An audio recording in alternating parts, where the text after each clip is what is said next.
Shalom saudaraku. Ya, senang sekali boleh beribadah bersama-sama. Baru lihat ini jumlah yang lebih besar gitu ya. Wow, luar biasa. Biasa kita jadi sedikit-sedikit gitu ya.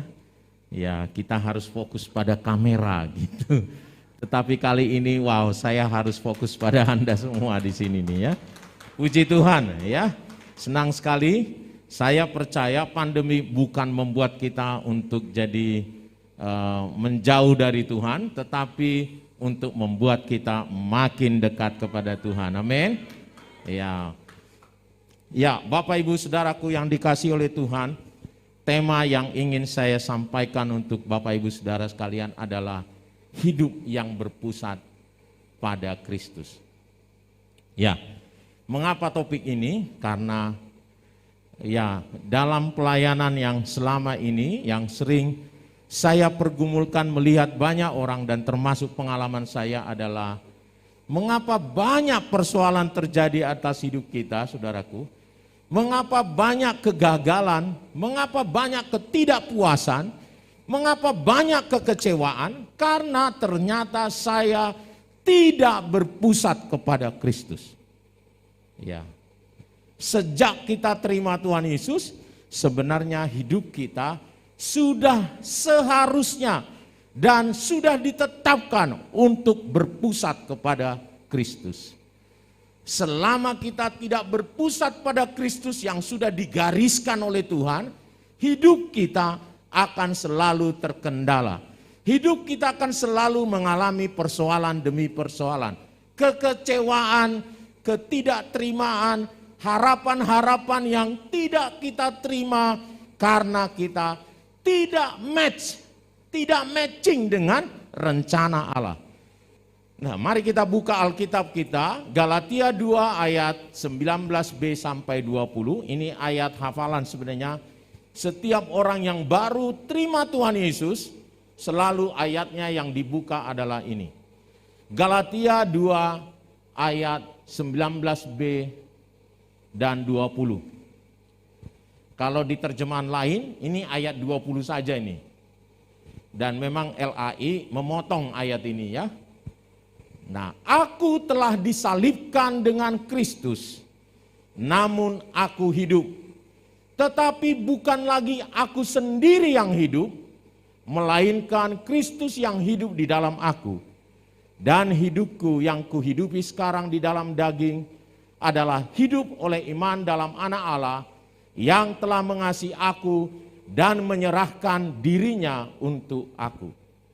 Ya, saudaraku, perhatikan ini adalah suatu pernyataan dari Rasul Paulus.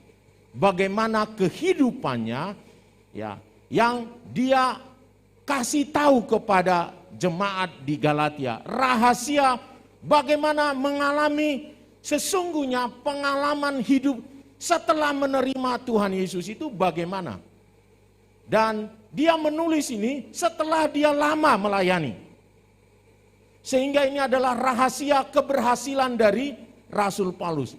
Mengapa Rasul Paulus begitu powerful imannya, begitu luar biasa.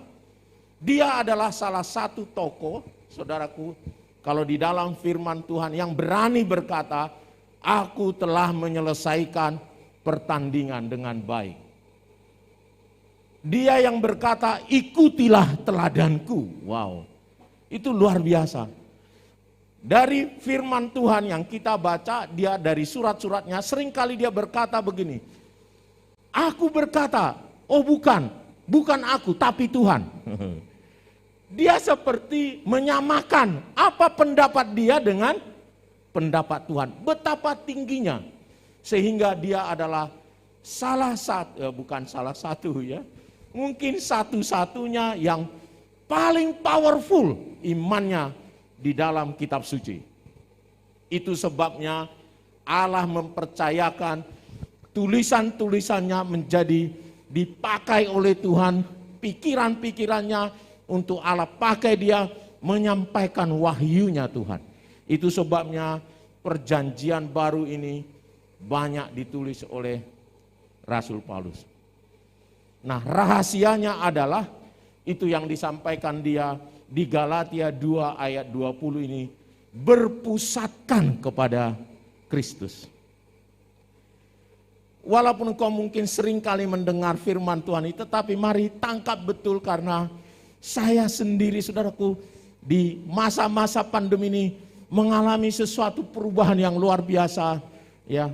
Karena yang saya lihat, mengapa banyak persoalan, saudaraku, ya, termasuk bagi diri saya, mengapa seringkali saya kadang tidak dalam iman perjalanan ini, kadang ada kekecewaan, ada kekurang puasan, ya. Kenapa? Ternyata karena saya tidak berpusat kepada Kristus. Nah, ada 3 hal yang disampaikan oleh Rasul Paulus dalam ayat ini. Ya. Ada 3 hal. Nah, yang pertama dia katakan begini, ya. Aku telah disalibkan, ya, dengan Kristus, namun aku hidup. Artinya dia sudah mati disalibkan, tetapi dia hidup. Lalu dilanjutkan, tetapi bukan lagi aku sendiri yang hidup. Saudaraku, ini artinya, saudaraku, dalam hidupnya ini bukan dia sendiri lagi, tetapi ada yang lain yang hidup dalam hidupnya. Dengan perkataan lain, hidupnya bukan lagi hidupnya sendiri, tapi tergantung pada yang lain itu. Hidupnya bergantung pada yang lain itu, bukan dirinya sendiri lagi. Dia bergantung sepenuhnya. Itu sebabnya saya buat prinsip pertama, berpusat pada Kristus, artinya bergantung sepenuhnya kepada Kristus. Saudaraku, Yesus pada masa di dunia ini, dia selalu menunjukkan hal ini, bahwa dia bergantung sepenuhnya kepada Bapa.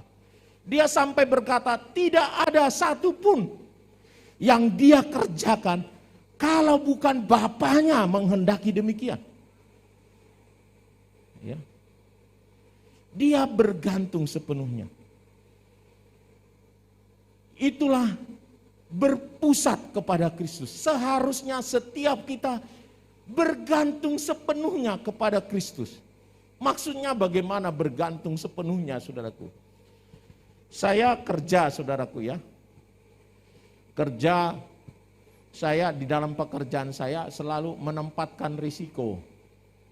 Artinya saya dapat klien, lalu saya harus asuransikan dengan term kondisi yang saya inginkan. Jadi setiap kali saya tempatkan ke asuransi itu, saya tanya, bagaimana kabarnya? Iya Pak, sebentar ya Pak, saya tanya HO dulu. Maksudnya kantor pusatnya dia dulu. Hari ini saya tanya, belum ada kabar. Nanti sore ditanya, belum ada kabar. Ya, dia bergantung sepenuhnya kepada pusatnya. Dia nggak bisa berkata, oke Pak, saya jamin, nggak bisa. Sampai akhirnya pusatnya berkata, oke, dijamin. Atau lakukan begini, dijamin dengan catatan begini. Dia bergantung sepenuhnya, tidak berani dia mengerjakan melampaui kewenangan yang diberikan oleh kantor pusatnya. Demikianlah maksudnya kalau kita juga bergantung kepada Kristus. Seperti Yesus itu, kata Yesus, aku tidak mengerjakan apa-apa kalau Bapa tidak menghendakinya.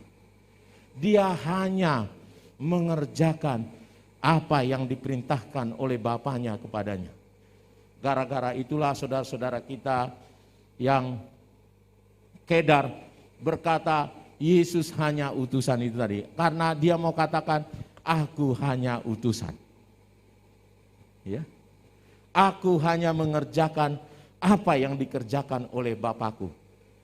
Dalam hal itu karena dia mengambil dirinya sebagai manusia. Saya agak susah bernafas. Boleh saya buka? Iya. Ini masalahnya kalau ada basah langsung jadi pori-porinya susah ya. Ya baik. Jadi mohon izin dulu ya. Ini udah disedot. Jadi masih prokes lah ya. Nggak sampai ke sana ya. Jarak 3 meter disedot ke atas ya. Baik. Ya. Jadi saudaraku, itulah sebabnya ya sebagai manusia dia berkata, aku tidak mengerjakan apa-apa kalau bukan Tuhan Bapanya menyuruhnya mengerjakan. Yang Allah mau itulah yang harusnya menjadi komitmen kita. Wow. Apa kesalahan kita selama ini adalah apa yang kita mau lakukan, itu yang kita kerjakan. Apa yang ingin kita kerjakan, itu yang kita kerjakan. Apa yang kita tidak mau kerjakan, dan itu yang tidak kita kerjakan. Padahal hidup di dalam Kristus ternyata adalah bukan apa yang Anda inginkan, bukan apa yang kita inginkan, bukan apa yang kita tidak inginkan, baru kita tidak kerjakan. Walaupun kadang kita tidak inginkan kerjakan, seharusnya kita kerjakan. Dan seringnya yang kita inginkan adalah kedagingan, sedangkan yang Tuhan mau adalah yang roh. Dan itu selalu bertentangan. Itu sebabnya selalu masalah. Kita sudah ditetapkan, kita bukan kita lagi, tetapi ada yang lain. Ya. Itu poin yang pertama saudaraku, hidup bergantung sepenuhnya kepada Kristus. Tergantung. Kalau Tuhan mau kita lakukan, do it. Just do it. Tapi kalau Tuhan tidak mau, don't do it. Wow. Dan itu akan membuat engkau menikmati damai sejahtera yang dari Allah yang luar biasa. Ya. Engkau akan mengalami sesuatu yang luar biasa, saudaraku. Ya, poin kedua, dia katakan, saudaraku, namun aku hidup, tetapi bukan lagi aku sendiri yang hidup, melainkan Kristus yang hidup di dalam aku. Kehidupan Kristus itu nyata dalam dirinya. Wow, itulah pengakuan Rasul Paulus. Kehidupan Kristus itu nyata dalam hidupnya. Ya. Jadi kehidupan anak Tuhan ternyata bukan soal bagaimana supaya kita kelihatan hebat, bagaimana supaya kita kelihatan luar biasa, bukan. Tetapi bagaimana Tuhan yang ada di dalam diri kita itu memunculkan dirinya, saudaraku. Kita menghidupi Kristus dalam hidup kita ini. Persoalan anak-anak Tuhan adalah dia tetap hidup di dalam hidupnya. Ya.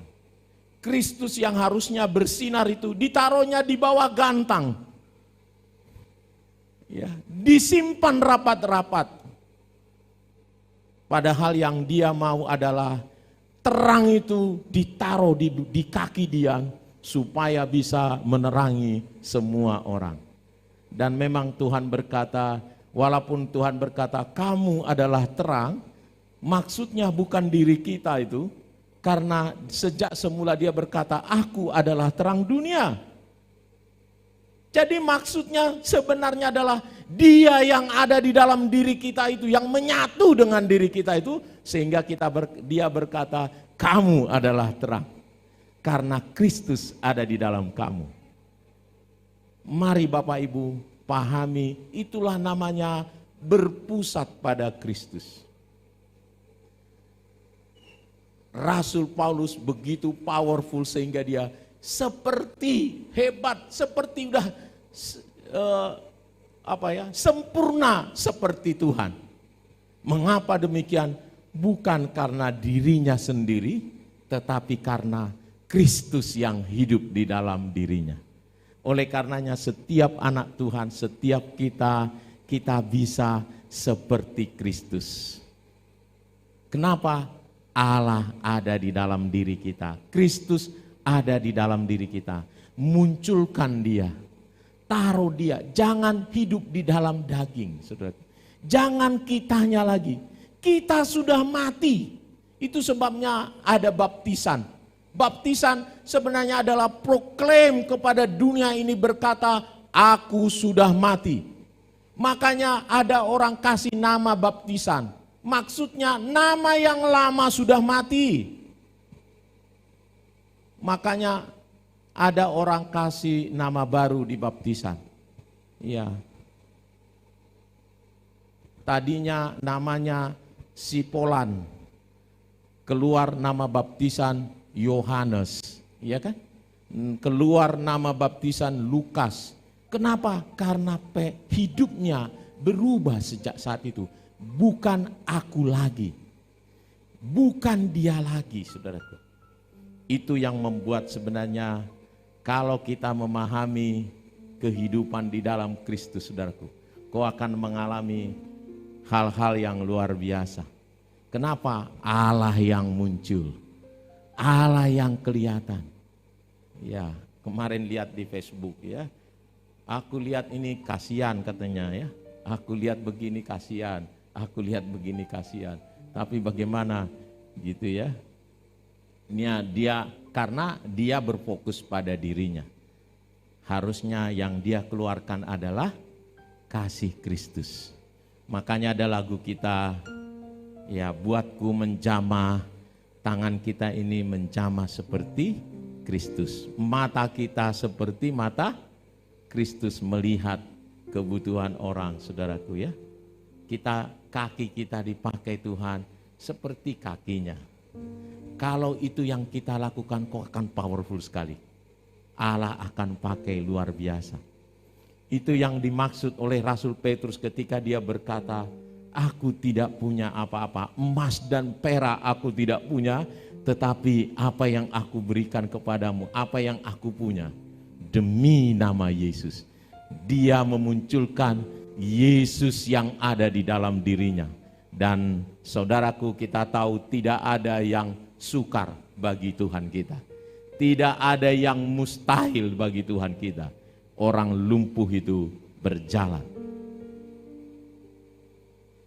Kalau kita mengerti, saudaraku, munculkan Kristus di dalam hidup kita. Biarkan kita menghidupi kehidupan Kristus. Bagaimana itu kasihnya luar biasa, ya, kasihnya kepada orang banyak.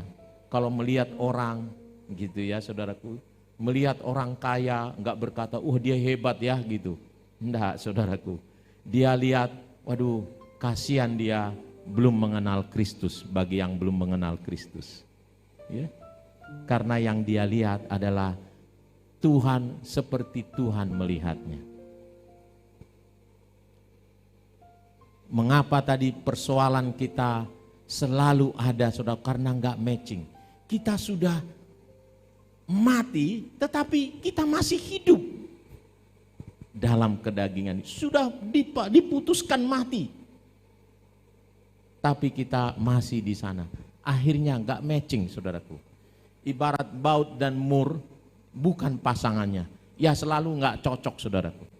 Itu yang membuat kita tidak menikmati damai sejahtera, tidak menikmati powerful hidup kita.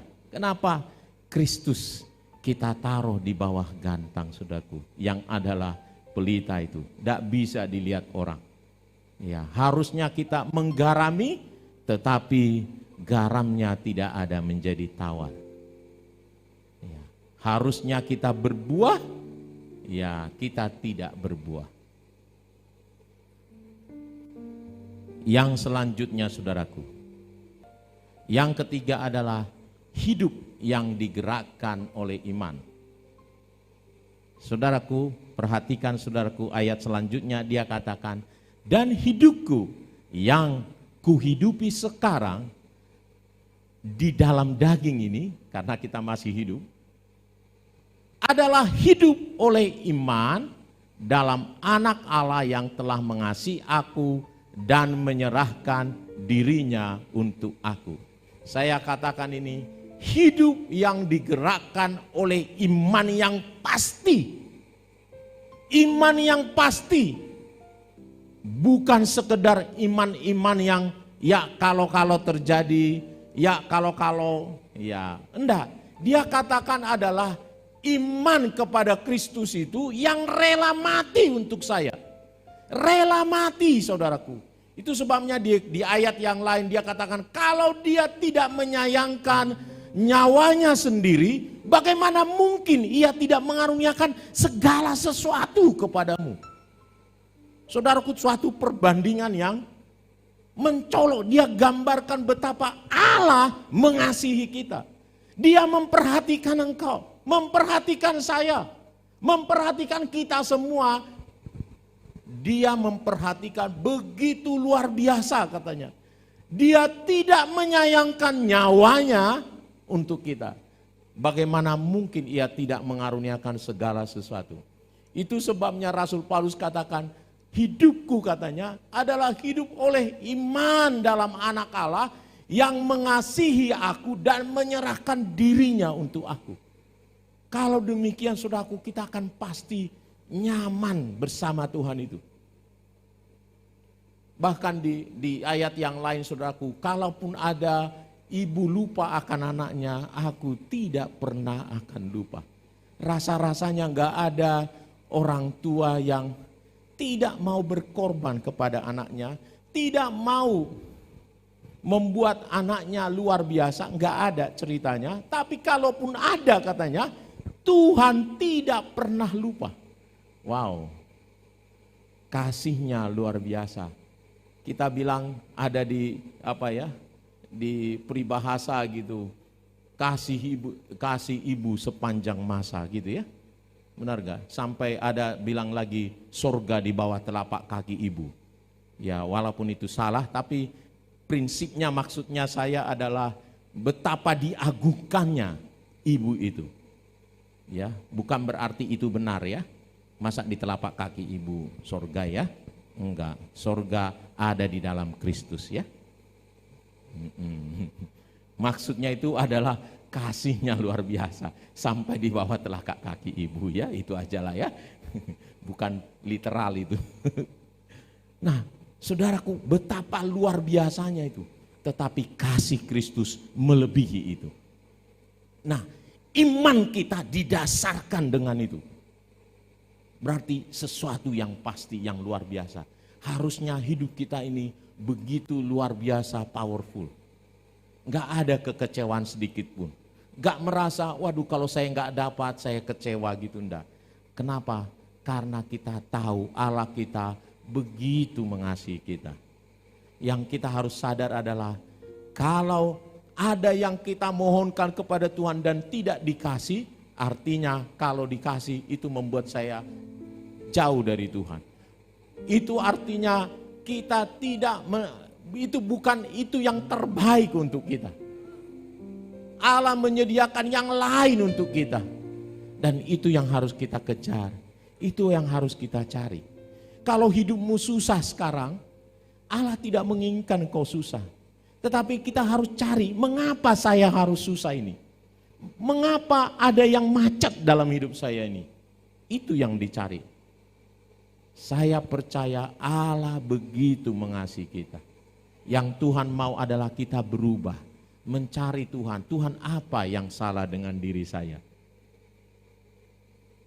Kalau engkau melakukannya, kau akan lihat saudaraku, Tuhan berbicara dan engkau akan hidup dalam mukjizat kemenangan yang luar biasa. Sebab Allah menyertai engkau. Itulah namanya berpusat pada Kristus, saudaraku. Berpusat pada Kristus. Jadi ada 3, saudaraku, berpusat pada Kristus. Yang pertama adalah bergantung sepenuhnya kepada Tuhan. Bergantung pada Kristus. Yang kedua adalah bagaimana menghidupi kehidupan Kristus. Memunculkan hidup Kristus itu dalam diri kita. Wow. Ya. Dan itu yang memang harus belajar terus-menerus. Enggak susah lulusnya. Tetapi kita harus terus bertumbuh terus, saudaraku. Ya, saya harus terus belajar, terus berpusat pada Kristus. Bagaimana memunculkan Kristus dalam hidup kita ini. Dan yang ketiga adalah kita ini digerakkan oleh iman yang pasti. Iman kepada Kristus, saudaraku. Ada keyakinan yang pasti bahwa di dalam kehidupan saya, dalam jalan-jalan hidup saya ini, Allah memeliharanya, Allah menjagainya, Allah turut serta bekerja di dalam diri saya untuk menyatakan kemuliaannya bagi Tuhan. Dan engkau akan menikmati mukjizat demi mukjizat. Kemana engkau pergi, Allah ada di sana. Ya, mukjizat terjadi, kemenangan demi kemenangan terjadi, ya saudaraku. Dan yang terlebih lagi adalah menikmati damai sejahtera yang sesungguhnya. Engkau akan merasakan betul-betul, saudaraku ya, penyertaan Tuhan yang luar biasa. Kenapa? Hidup kita berpusat kepada Kristus. Mari Bapak Ibu, saya percaya ya, saya percaya Allah merindukan kau menikmati ya hal-hal yang luar biasa, tetapi yang Tuhan mau adalah biar itu keluar karena Allah dimunculkan dalam dirimu, karena engkau berpusat pada Kristus. Tuhan Yesus memberkati kita semua.